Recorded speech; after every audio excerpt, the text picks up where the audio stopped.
So for the last 5 years, I've been telling my patients, hey, eat like this: animal fat, fatty meat, and fatty fish.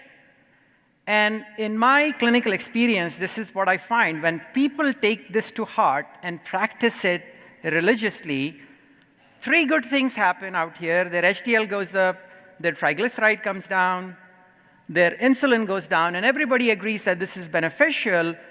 But the darn LDL that everybody is worried about goes up, especially when one is being particularly good at it.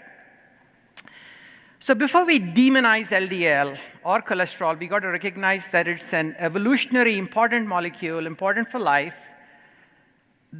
Every cell in our body, the cell membrane would not have the fluidity and integrity if it were not for cholesterol.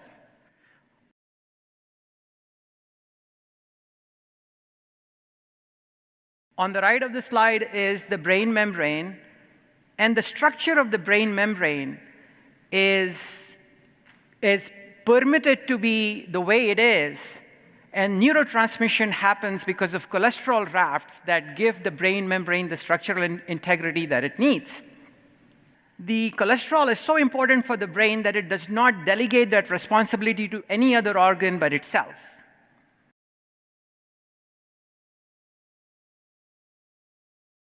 Now, I would not be able to stand here and give this presentation without the LDL cholesterol, which is much maligned, because that LDL cholesterol is supplying cholesterol to my adrenal cortex, giving me the stress hormone cortisol so that I can deal with the stress.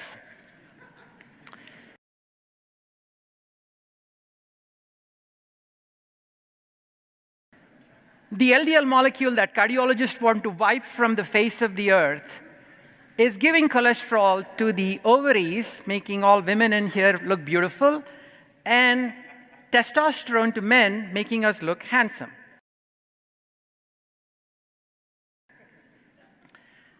Now, bile acids are absolutely essential for absorbing fat-soluble vitamins, for absorbing fats, and they are cholesterol byproducts. And cholesterol is not a metabolic fuel. We cannot use it for energy. So bile acids constitute the way in which we eliminate cholesterol in our gut. Vitamin D is a cholesterol product. Now, both cholesterol and triglycerides are fat, and they don't dissolve in blood because blood is watery.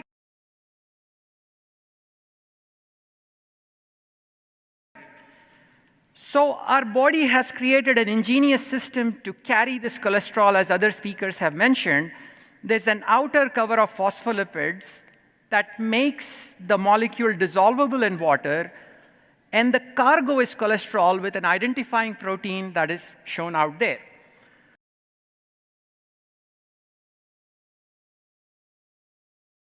Now, on the right side of the slides, I have shown many beneficial functions of LDL cholesterol, and I would not be able to get into them, but people watching this later can pause and peruse them. So I wanted to find out why LDL goes up, and this paper gave me a big insight. Now, this paper is in 7 people who fasted for 7 days, and what was found is that fasting increased their LDL cholesterol. Now, you would think that fasting is beneficial. The LDL cholesterol started at 112, ended up at 190 in 7 days, a whopping 70% increase. Fasting makes us do fat metabolism. So I had to go back all the way into the 1950s to the work of George Cahill and come up with this graph on the right. And the reason I have put that up there is because we have very limited carbohydrate reserves. When we stop eating or eating a low-carb diet, what happens is that we run out of glycogen very quickly within the first 4 to 8 hours. And then you see that for certain tissues that need sugar, you see that the gluconeogenesis is slowly going up and then comes down. And the reason it comes down is because our body becomes adapted to burning fat as ketones.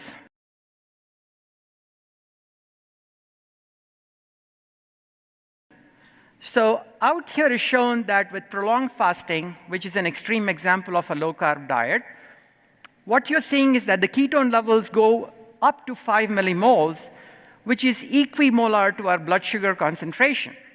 So what are these amazing ketone molecules? Out here is shown on the left of the screen a person who's on a standard American diet who's burning predominantly sugar in his brain. But when you're on low-carb diet or doing fasting, the brain adapts and turns 2/3 of its use to ketones, showing that it becomes fat-adapted.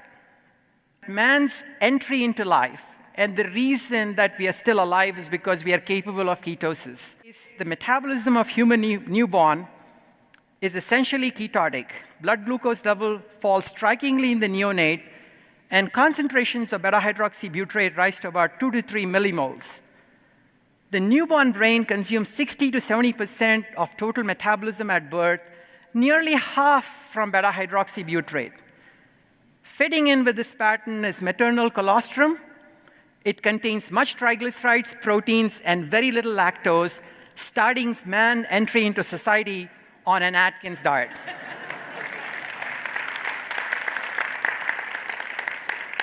So here is a liver cell.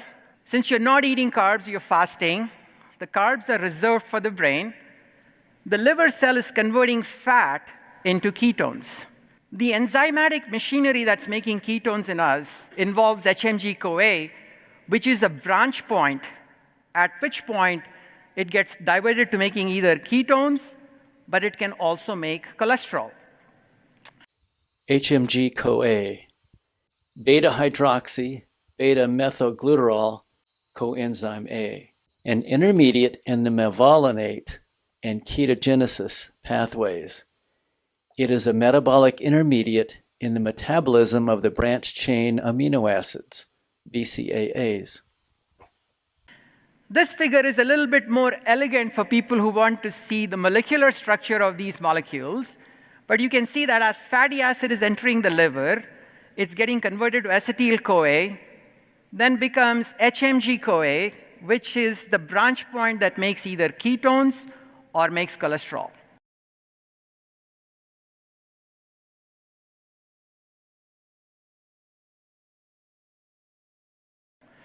So by design, if you get very good at fat burning, you're going to increase your cholesterol levels. So here is a little animation. The liver is synthesizing a lot of cholesterol in somebody who's predominantly fat burning.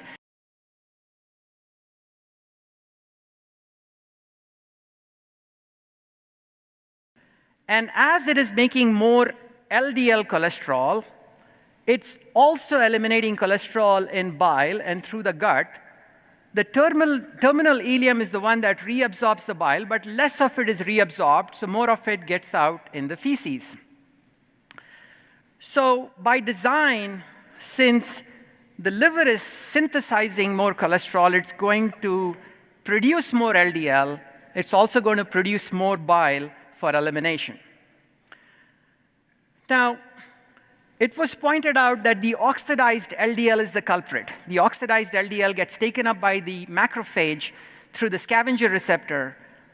And there are human studies and animal studies that show that in a person on a low-carb diet, the elimination of this scavenger receptor-filled macrophage is much greater in the feces in a low-carb individual.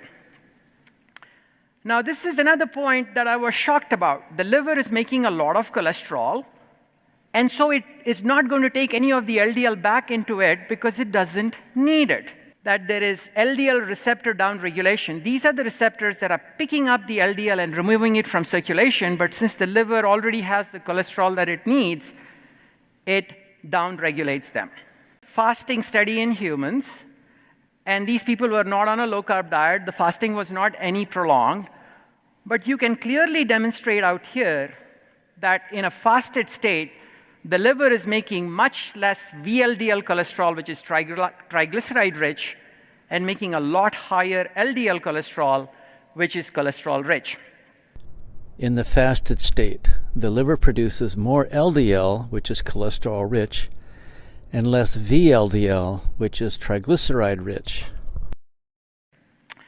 So I said that I wanted my patients to eat like this: fatty food, fatty animal fat, animal protein, which is fatty, as well as fatty fish. When they do this, this is the pattern that I observe. If they are ketotic, if they are having ketones, by design, they're going to have high LDL cholesterol. They're going to have high HDL, and studies show that they eliminate more fecal cholesterol, and their LDL receptor goes down. So now I move on to a path which says, why do we malign LDL? Does it have any benefit? So this is a rat lung, and in the rat lung are these bacteria, and the bacteria want to cause an infection in the rat. And what is happening out here is that it releases this protein, which is called AGR protein, which establishes a quorum and says, hey, there is enough milieu out here for us to cause bacterial virulence, and they take foothold and cause a pneumonia. Now, you would be surprised to know that there are animal studies that show that the lowly LDL is the one that soaks up this AGR protein so that quorum is not established and infection is abolished. Now, here is another bit of information, and that is that these bacteria also release inflammatory mediators. And these inflammatory mediators cause cell death. What is neutralizing these inflammatory mediators, which is LPS and LTA? It is same, the LDL cholesterol. And it reduces bacterial virulence. LDL's ApoB100 protein neutralizes the quorum sensing of the AGR protein produced by bacteria and mediates the LPS and LTA endotoxins seeking cell death. So in this animal study, the LDL protected the host from pneumonia by these bacteria releases in the bloodstream. Now, what about human studies? I want to go to some prospective human studies. This is the Leiden 85 study, 700 patients followed for 10 years. And they looked at whether cholesterol predicted their mortality, their cancer death, and their infection. And what we found is that high cholesterol was defined as 300 or greater, 250 was middle cholesterol, and 200 was low cholesterol. The highest cholesterol group had the lowest overall mortality. The highest cholesterol group had the lowest overall cancer mortality. Old people die of infections, pneumonias. The least risk of infection was in the highest cholesterol group. In this study, high cholesterol group had the lowest all-cause mortality, the lowest cancer mortality, and the lowest respiratory infection deaths. Brain integrity is dependent on cholesterol rats for neurotransmission.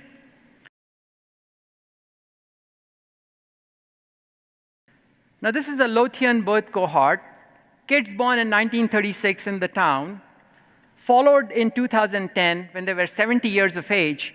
And the principal reason that they were being followed is to see whether cholesterol predicted cognitive function.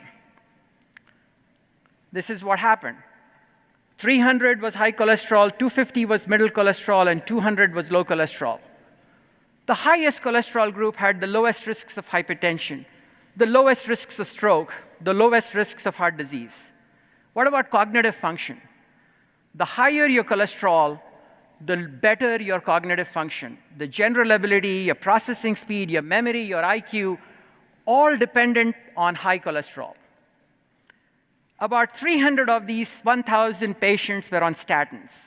Did statin make a difference in their cognitive skills? And what we find is that the 300 people that were on statins, their cognitive skills was much lower compared to their cohort that were not on statins. This is what the standard American diet is. Unfortunately, nobody in this audience eats it. It's got the trifecta of grains, added sugar, and plant oils. And what it does is that it causes insulin resistance and causes all the things that we have heard about. But the way I want to summarize is what is the optimal diet? Whether you believe the expensive tissue hypothesis or no, we all recognize that we have enormous energy expensive brains. And the primary focus of our digestion is the small intestine, which is designed to absorb high-quality nutrients without processing them. And we have rudimentary fermentation capacity, as Zoe pointed out.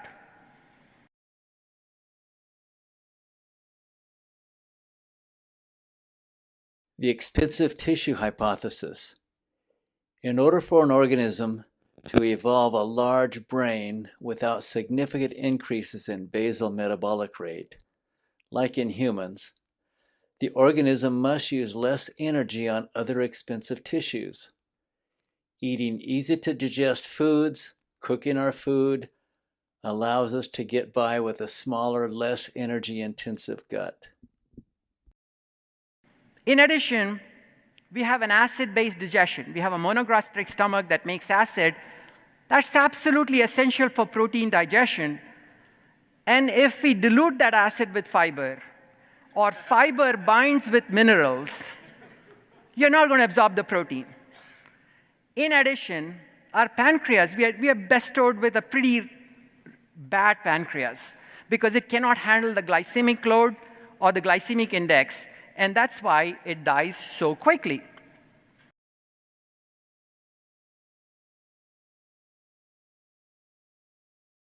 Now, I'm not going to go through this graph. I put it up for people to peruse it later.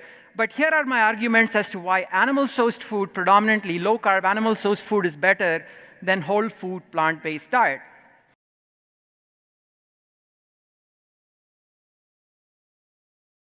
Because if you're on a whole food plant-based diet, by design, you're going to eat a lot of fiber in order to reduce the glycemic index. And if you're going to do that, you're going to need a large amount of time in the day to eat it to supply your brain with calories. So I want you to start eating like this. And when you start eating like this is what you're going to notice: a high HDL, low triglycerides, low insulin, and a higher LDL. And this is my conclusion slide, which says that should we celebrate a high LDL rather than mourn it, especially since most people in these will meet these three criteria. They'll have a higher LDL, they'll have a lower triglyceride, they'll have lower insulin levels.